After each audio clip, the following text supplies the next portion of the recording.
नमस्कार मित्रों, नववर्ष 2024 आ चुका है। आप सभी को बहुत बहुत बधाई एवं शुभकामनाएं। इस वर्ष का बेसब्री से इंतजार हम पेंशनर्स और कर्मचारीगण कर रहे थे। तो नव वर्ष में क्या क्या हमको अच्छी खबरें मिलेंगी और क्या क्या फायदा होगा उसके बारे में चर्चा कर लेते हैं। सबसे पहले जनवरी शुरू हो चुकी है। 4% महंगाई भत्ता बढ़ जाएगा और ये बढ़कर हो जाएगा 50%।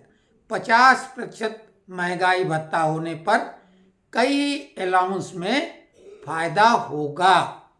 दूसरा सबसे महत्वपूर्ण मुद्दा है जो लोगों ने कमेंट्स बॉक्स में लिखकर नोशनल इंक्रीमेंट के बारे में पूछा था। वो हमने डिटेल में वीडियो अपलोड किया था, लेकिन फिर भी लोग कुछ नहीं देख पाते हैं तो बता दें कि हमने नोशनल इंक्रीमेंट के बारे में कहा था कि कोर्ट कचहरी की लड़ाई जीत लेने के बाद भी अभी तक किसी को जो फायदा नहीं मिला है, परेशान न हो। फरवरी तक इस संबंध में आदेश संबंधित विभाग को पहुंच जाएंगे। तो जेसीएम की बैठक में, नेशनल काउंसिल जेसीएम की बैठक में भी ये तय हो गया है कि सुप्रीम कोर्ट के आदेश का अनुपालन करने के लिए संबंधित विभागों को कह दिया गया है। उसके बाद बात आती है फिक्स मेडिकल अलाउंस की। जो सेवानिवृत्त कर्मचारी सीजीएचएस का फायदा नहीं ले रहे हैं और ऐसे स्थानों में रह रहे हैं कि जहां उसकी सुविधा नहीं है, वो इसके लिए इंटाइटल हैं और स्पर्श के द्वारा वो इस सुविधा का लाभ ले सकते हैं। अगर वो सीजीएचएस की सुविधा ले भी रहे हैं और ऐसे स्थान पर हैं जहां उसकी डिस्पेंसरी नहीं है और वो उस क्षेत्र में आता है क्योंकि उसमें निर्धारित क्षेत्र हैं, तो स्पर्श के माध्यम से ही लॉगिन करके आप बहुत आसानी से इसके लिए अप्लाई कर सकते हैं। बिना अप्लाई के फिक्स मेडिकल अलाउंस नहीं मिलेगा, जो कि वर्तमान में 1000 रुपया है। और हालांकि 2022 में ही 1000 से बढ़ाकर 3000 रुपये करने की जो कमेटी बनाई गई थी उसने सिफारिश कर दी है, लेकिन अभी तक वो लागू नहीं हुई है। 2024 में ये फिक्स मेडिकल अलाउंस भी 3000 हो जाएगा, ऐसी हम पूरी उम्मीद करते हैं। और जब हम उम्मीद जता रहे हैं तो इसके पीछे हमने अपना पूरा गुणा भाग करके अनुमान लगा लिया है। चुनावी वर्ष होने की वजह से बहुत सारे फायदे जिनके लिए हम लोग संघर्षरत थे विभिन्न प्लेटफॉर्म से, और जो यूनियनें और एसोसिएशन भी लगी हुई थी, तो बहुत सारी मांगें इस वर्ष मान ली जाएंगी। इसीलिए 2024 का इंतजार करने की बात हम भी कह रहे थे। उसके बाद जो सबसे महत्वपूर्ण बात, हाँ, फिक्स मेडिकल अलाउंस में कुछ लोग 3500 या 3200 बता रहे हैं, ऐसा बिल्कुल नहीं। और कुछ लोग तो 5000 रुपये की बात कर रहे हैं। ये 3000 रुपये होगा, जो कि वर्तमान में 1000 है।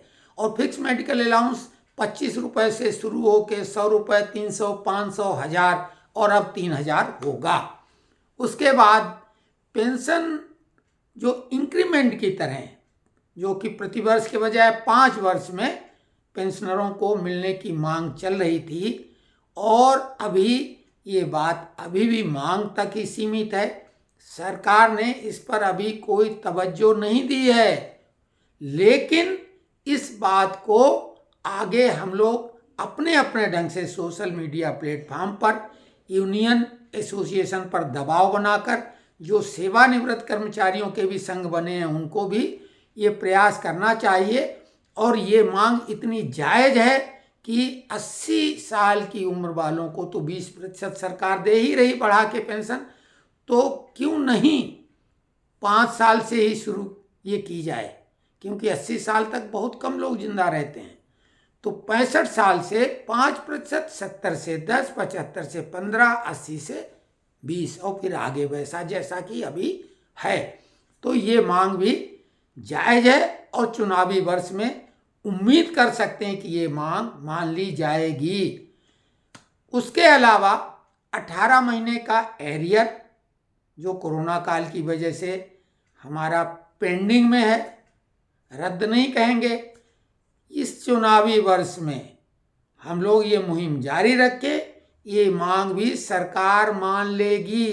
कर्मचारियों और पेंशनरों दोनों के लिए है और दोनों की संख्या मिला के 1 करोड़ को पार कर जाती है और उनके परिवार को शामिल कर लें तो ये संख्या 5 करोड़ के ऊपर भी चली जाती है और 34 से 35 हजार करोड़ रुपए सरकार के लिए कोई बड़ी रकम है नहीं। तो ये मांग भी सरकार मान लेगी, ऐसी उम्मीद पूरी तरीके से है। इसके अलावा कुछ लोग पेंशनरों को बोनस की भी बात कर रहे हैं, हालांकि ये कोई नियम में तो ऐसा है नहीं। बोनस की परिभाषा हालांकि समय के हिसाब से बदलती चली गई है, लेकिन पेंशनरों को बोनस मिल पाना इतना आसान नहीं है। लेकिन फिर भी जब हम 10 मांगें रखते हैं तो उसमें उम्मीद करते हैं कि 5 से ज़्यादा मान ली गई तो हमारी सफलता है। मांग रखने में कोई हर्ज नहीं है, तो इस मुहिम को भी चलाते रहें। इसके अलावा एक और बेहद महत्वपूर्ण चीज़ है जो हम पेंशनरों के अलावा सीनियर सिटीजन के लिए भी है, और वो है रेलवे का कंसेशन। सीनियर सिटीजन पुरुष 50 वर्ष से 60 वर्ष से ऊपर वालों को जो 40% किराए में छूट मिलती थी स्लीपर और AC 3 में, और महिलाओं को 58 साल में छूट मिलती थी। महिलाओं को 50%, पुरुषों को 40%। कमेटी ने जो कमेटी बनाई गई थी राधा मोहन सांसद महोदय की अध्यक्षता में, उस कमेटी ने तो इसे बहाल करने की सिफारिश कर दी है, लेकिन सरकार ने अभी इसे नहीं माना है और JCM में भी इसको फिलहाल उन्होंने इस पे हामी नहीं भरी है। लेकिन ये हम अभी भी आपको बता दें, ये हमारा आकलन है कि फरवरी में जब बजट होगा, अनुपूरक बजट इस बार होगा, तो उसमें ये हम लोगों की उम्मीद पूरी हो जाएगी। रेलवे में भी कंसेशन सरकार देगी, जैसा कि हमने बोला चुनावी वर्ष है। तो ये बहुत सारी चीज़ें कुल मिला के हमने 7 मुद्दों पे बात की है, ये हो जाएंगी। नोशनल इंक्रीमेंट की एक बात और है कि जो जून में सेवानिवृत्त हुए थे उनके लिए तो सुप्रीम कोर्ट से आदेश हो चुका है, लेकिन दिसंबर वाले लोगों का केस अभी भी सुप्रीम कोर्ट में है और सरकार ने SLP उसके खिलाफ भी लगाई हुई है।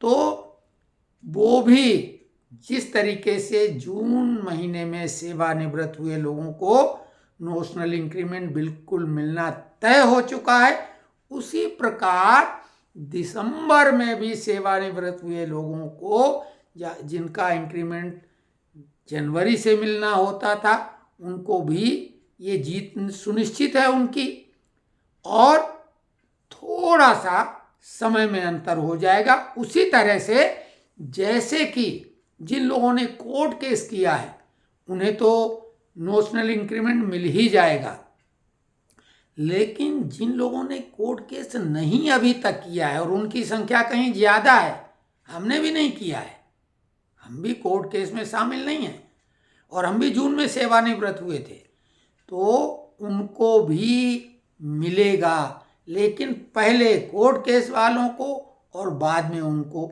हाँ सरकार चाहे तो साथ में ही सभी को दे सकती है। और दिसंबर वाले मामलों को इनके साथ में इसलिए नहीं होगा कि SLP लगी है। सुप्रीम कोर्ट जब SLP को खारिज करेगी उसके बाद ही उनको मिलेगा, और हो सकता है उनके लिए भी ये काम फटाफट हो जाए। तो संबंधित विभागों को आदेश देने का मतलब है कि जो भी ministry of personal and training जो है कार्मिक विभाग वो डिपार्टमेंट ऑफ एक्सपेंडिचर को आदेश करेगा और डिपार्टमेंट ऑफ एक्सपेंडिचर स्पर्श को, तो स्पर्श के माध्यम ही पेंशन मिलती है और ये नोशनल इंक्रीमेंट भी हमको स्पर्श के ही माध्यम से मिलेगा, क्योंकि ज़्यादातर लोग अब स्पर्श के द्वारा ही पेंशन ले रहे हैं। तो नए वर्ष की आप सभी को बहुत बहुत शुभकामनाएं। कुछ लोग इसका विरोध कर रहे हैं आंग्ल वर्ष का, लेकिन चलन में अब ये वर्ष है और जो चीज़ चलन में आ चुकी है उसका विरोध करने का कोई मतलब नहीं बनता है। हाँ, हम अपने वर्ष को इससे भी ज़्यादा धूमधाम से मनाएं त्यौहार के रूप में, लेकिन शुभकामनाओं को आदान प्रदान करने का कोई भी माध्यम है उसको आप बिल्कुल न गंवाएं। शुभकामनाएं एक दूसरे को दें और एक दूसरे के प्रति सद्भावना व्यक्त करने का ऐसा मौका न चूकें। तो पुनः आप सभी को परिवार, स्वजनों, मित्रों सहित बहुत बहुत नववर्ष की बधाई। आप स्वस्थ रहें, मस्त रहें, सामाजिक कार्यों में व्यस्त रहें। नमस्कार।